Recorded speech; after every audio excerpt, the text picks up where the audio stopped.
Et Cindy Mindia ne pratiquait pas uniquement ce que, à l'époque, nous on appelait le monodrame et qui s'appelle aujourd'hui One Man Show ou alors Stand-up. C'était également un acteur pour les grandes prestations. Et Cindy Mindia, homme de théâtre, était un prototype. C'était un archétype. Les spécificités de Cindy Mindia en tant qu'acteur sont toute une école. Je voudrais parler de sa gestuelle. Je voudrais parler de son rire.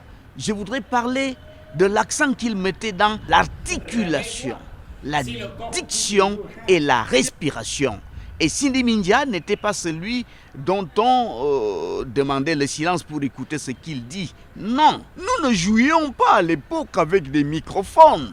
Et à l'Amphi 700 de l'université aujourd'hui de Yaoundé 1, nous n'avions pas besoin de microphone et nous n'en avions pas besoin parce que nous avions des voix qui portaient. C'était un grand professionnel, c'était une référence, c'était un repère. Il tournait dans pas mal de films au Cameroun ou à l'étranger. Lorsque j'ai eu à m'occuper du film Chocolat, il a été engagé. C'est comme ça qu'il fait son premier rôle dans le cinéma. J'avais écrit Les Coopérants en 78. Et quand je cherche donc à faire mon casting, rapidement j'ai vu qu'il collait très bien à ce personnage. Ce monsieur est à part. Par rapport à sa taille, par rapport à son expression. Et puis, mon Dieu, quel talent!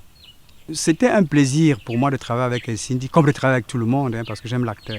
Quand tu le connais, tu connais ses mimiques, tu sais à peu près comment est-ce qu'il réagit à telle ou telle situation pour l'émotion que tu cherches à l'écran.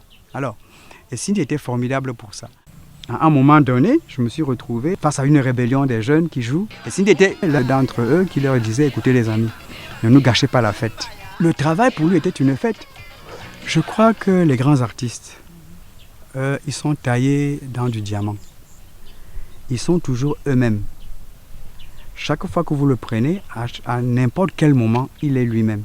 Ce n'est pas parce qu'il était un acteur, un comédien, qu'il jouait. Non, il était lui-même.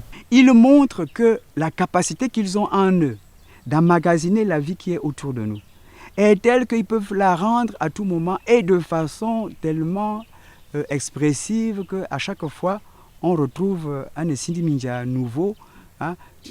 Cindy Mindia de l'enseignante n'est pas Cindy Mindia de les coopérants, qui n'est pas Cindy Mindia de quartier Mozart, par exemple. Cindy Mindia me paraît un peu dans la catégorie des gens qui, à l'image, ne sont jamais oubliés. Alternative Production avec ses bureaux au centre-ville. En fin d'après-midi, il me retrouvait là-bas.